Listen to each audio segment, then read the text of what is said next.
Welcome to the Butterfly Effect. I'm Chris Horner. This is stage one of Volta a Catalunya. Today's race at 178 kilometers, we'll call it about 110 miles in length, with two categorized climbs, both category 3. Come a little bit early in the race, and then there's a time bonus that comes late with about 40 kilometers to go in today's race. But when the riders wake up, it's going to be a rainy day out there. It's going to be nasty, and we're in Spain. That means that roads could be slippery.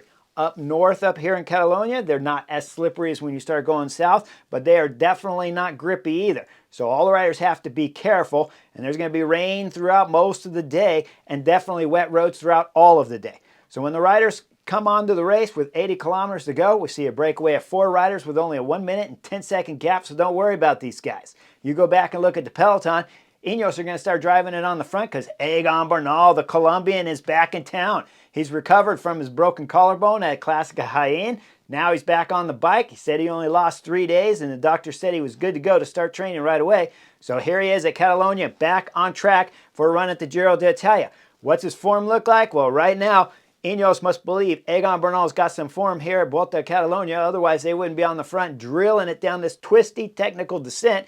And they're going to start to bring the brake back at 60 kilometers to go after they cross the finish line. That means all the riders got to look at what today's finish is going to be like with how technical and twisty it was through the town. And they know with 700 meters, it starts to stair step all the way up to the finish. It's a classic finish. They've used this one many times at Volta a Catalunya. And certainly did last year when Nick Schultz won it. Basically with a solo 1.5 kilometer ride into the finish that held off Tadej Pogačar for the win. Now, we can continue back in the race. We start looking at 45 kilometers to go. It's curb to curb and rain is dumping like crazy. I show you some of the video footage of the finish line. You can see all kinds of rain dumping there. And now the peloton's back to getting nervous with about 45K to go because the sprint line bonification time is coming up. We'll see it curb to curb coming up to the line, and we see Enric Mas, then Dominic Novak, and that's Primož Roglič. Just have to take my word for it, and I'm only taking the word of what the race official showed me later up on the screen because I couldn't tell anything from this sprint. It came up really quick, and that's the way they said it finished, so I'll take their word for it. Primož Roglič has gained 1 second.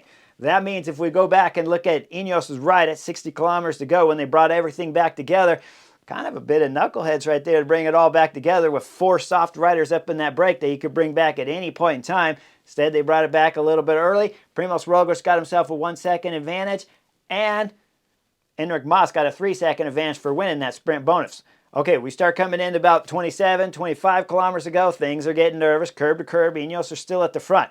Come into 23 kilometers to go. We're coming into the town. We see Albacete de Koenig got the lead as they're flying through this left turn, and then a hard bump going up with a right turn at the top. That'll be the plateau. I always hated these twisty technical towns that came in and did hard bumps. If you get stuck out of place, especially when it's rainy, wet roads like we're seeing here on stage 1, you know the riders are suffering in the back. Now we come into 20 kilometers to go. It's time for Red Bull Bora Hansgrohe to get on the front. They're getting on the front. Primož Roglič is in fine position, sitting second, third position right now at the front of the peloton. Egan Bernal is close by. Albacete de Koenig got 3 riders up there. They got Tibor Del Grosso up there. They got Ed Plankert up there, and Caden Groves, their sprinter. You know they got to be looking at something interesting for Caden Groves on this finish. But can he do it? Going up a 700-meter stair-step climb and beat Primož Roglič and some of the other GC favorites here? Well, that's the kind of rider that they believe Caden Groves is, and I got to agree with them. Caden Groves is good when going uphill, so they're in fine position. They're holding it to about 17 kilometers to go, and then we're going to see Red Bull Bora Hansgrohe take over the front. As they're on the front, it's time for Primož Roglič to start taking his jacket off. As he's taking his jacket off, it's going to slow up, but he isn't able to quite get his jacket all the way off, so he's going to have to just keep racing with it on at the moment because now it's time for Ineos to get on the front and start driving it. When Ineos was driving it, we started looking at the size of the peloton, about 100 riders. It was hurting at the back. Anytime I show you any pictures of the back, you see groups coming off left and right, and the group's down to about 100 riders. And then we're coming in about 15 kilometers to go, and it's time for UAE Emirates to get on the front. With UAE on the front, that's going to be the Solarism driving it full gas. If I take you into last year's race, Soler was on the front, didn't quite have the legs to control the peloton all the way throughout the finish, and Nick Schultz slipped away, and that kept the win from, of course, one Tadej Pogacar. But now we got Soler on the front, and he's riding for Juan Ayuso, who just got done winning Torino Adriatico. This is the next big race here for Juan Ayuso to see if he can beat one Primož Roglič, first page rider up here on the Butterfly Effect. With that in mind, Soler's going full gas. We'll see that the group is getting brought down to smaller and smaller sizes, and we see there's a split as Primož Roglič is in the front part of the split, and we'll see he finally is able to take his jacket off about 5K after the first time he tried to do it. That means it's technical and dangerous right now, so Primož Roglič is being cautious, but now he's ready for the sprint line finish, as now we see him in the white jersey there instead of the black rain jacket. Up front, we see it's Soler sprinting like crazy, and it's blowing up the group. And then when we see that one of the groups getting dropped, I'm going to assume that this right here is Sepp Kuss, because at this moment, he's 40 seconds down, and I can't tell for sure if it is, but you be the judge. But Sepp Kuss is off the back right now at 40 seconds. I know that is fact. We start looking back up front again. We see Red Bull Bora Hansgrohe up there with Marc Soler helping out as they're drilling the group. They get the group down where there's about 40 riders in the front, followed by 6, followed by 8, followed by 6. It's blowing up all over the place. Only a few kilometers ago, it was a group of 100. Now we're talking 40 riders in the front group as it's rainy, technical, and the descents are causing problems, and the little bumps are making it hard for everyone to get back up.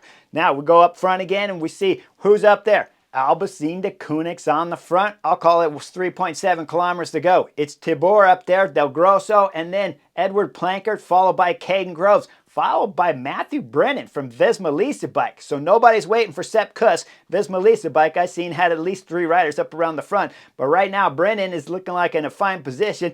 And of course, just behind him is Primož Roglič, the big-time favorite here. Egan Bernal is in and around the picture too. But right now, Tibor is going full gas down the hill. As we get into the technical sections, just under 3.7 kilometer to go now, it happens immediately as the gap starts happening just behind Tibor. That's his teammate, Ed Plankert, and Caden Groves. Caden Groves looking back, he sees a gap back there, the Brennan from Visma Lease Bike, who sees another gap back there that's from Primož Roglič. Primož Roglič is taking it cautious at this moment. Everybody in front of him is not a threat on the general classification. I love this move out of the Slovenian. You do not have to win this stage 1 here at Catalonia to be able to win the general classification, because no one's a threat on GC that can climb in front of him at this moment. I don't know what Matthew Brennan can do.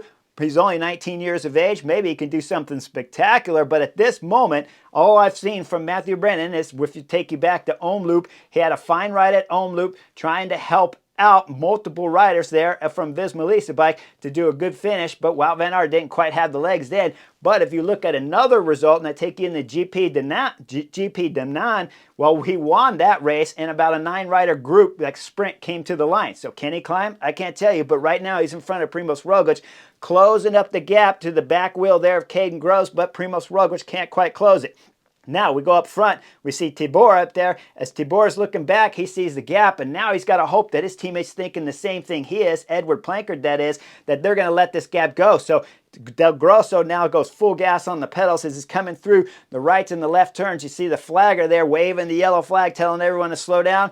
No way, Del Grosso's going full gas through these corners. Guys, he is putting on a show right here on stage 1 as he's coming out with 1.7 kilometer to go. It's a twisty left-right as we enter the town. Same left-right that they always have entering this in the last couple years. So Del Grosso's going full gas. We look back, what's happening behind? Well, Edward Plankert's going to drop back, but Caden Groves is staying on the wheel of Matthew Brennan. Matthew Brennan's got about 5, 6, 7 second gap there to Del Grosso up front, and Primož Roglič is trying to do damage control and keeping the time gap limited as he's come through that technical section too. Once we come out, we'll see, of course, that Del Grosso looks back over his shoulder. He knows he's got a gap, so he's going full gas now all the way to the line with everything he's got. As he's coming through the turns, he's taking maximum risk, but he's not losing any time back there to Matthew Brennan, the 19-year-old Visma Lease Bike rider with one of the top sprinters from the European peloton, Caden Groves, locked on his wheel. With Caden Groves locked on his wheel, that means Alpecin de Koenig is first right now with a 6-7 second gap, and sitting third right now on the wheel of the only rider working right now trying to bring back Del Grosso for the win. Del Grosso will go under 1 kilometer to go with 6 to 7 second gap still. As he comes out on the 800-meter final straightaway, it's the last straight. No more turns left for him to gain any time on anyone behind. So Del Grosso's throwing everything into it, but looking over his shoulder constantly the whole time. He looks back. It's 5-6 seconds still back there to Brennan. That's on the front. We look further back. It's Primož Roglič. He's closing up to the back wheel of the duo in front of him, but hasn't just quite closed it right now. We're coming into 500 meters, and Primož Roglič has almost closed it at about a 1-second gap back there on the back wheel of Caden Groves, but it's still yet to close it. We look up front, and we see that Del Grosso is still looking backwards. He's looking down his shoulder, but still sees a 5-6 second gap right now. 200 meters to go. He makes the mistake of moving to the left side of the road for some reason, looks back over his shoulder, moves back to the right side of the road, looking back over his shoulder at 150, still with that 5-6 second gap. But now when we back down and look at some of the peloton back there chasing, Primož Roglič has gotten relief because UAE team members have started to hit out on the front, so the Slovenian's done all his time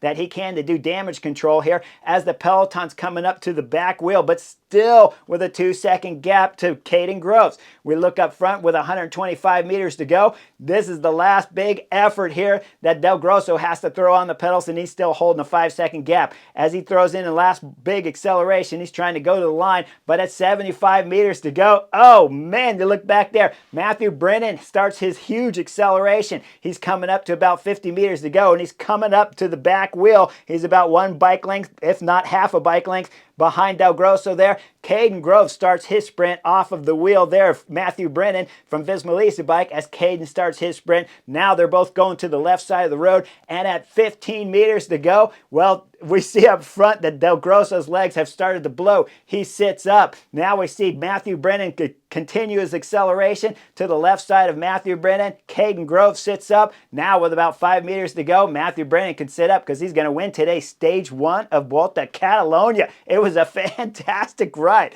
Second on the stage, Caden Groves, who was sucking the wheel there of Matthew Brennan all the way from 2 kilometers to go to the finish of today's stage, and still did not have the legs to come around the 19-year-old kid from Visma Lease Bike. Third on the stage, Del Grosso. Fine ride. Guys, he looked back a little too much. He moved to the left side of the road with 200 meters to go and back to the right. That might have cost him the win here too. But keep in mind, Del Grosso was on the front for 3.7 kilometers, pulling as hard as he possibly can to try to win today's stage, and blew with 10 meters to go before the line when Matthew Brennan came by and was able to sit up and celebrate a huge victory for Visma Lease Bike. Now, the GC favorites, what happened? Well, we start looking at fourth back there. That's Dorian Godin, who closed up just about on the back wheel. Yeah, I thought they should have gave him 1 second gap, but they'll give him the same time as the front 3 riders up there. So the GC favorites didn't lose any time on today's stage. If your name is Moss, Primož Roglič,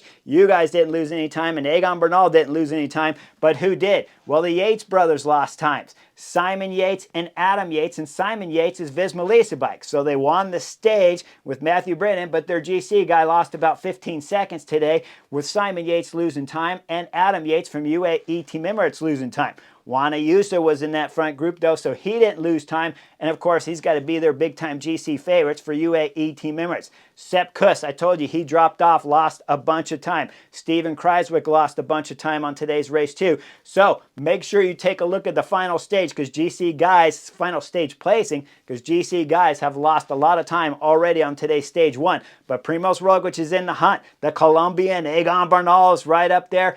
And, of course, Juan Ayuso didn't lose any time, and Moss is the best of the GC favorites with that 3-second bonus that he had. So he's only 7 seconds down on the time of Brennan. 9 seconds back on the time of Brennan after today's stage is Primož Roglič. So the GC battle looks fine here at Catalonia. Like and subscribe, and I'll see you guys for stage 2 real soon.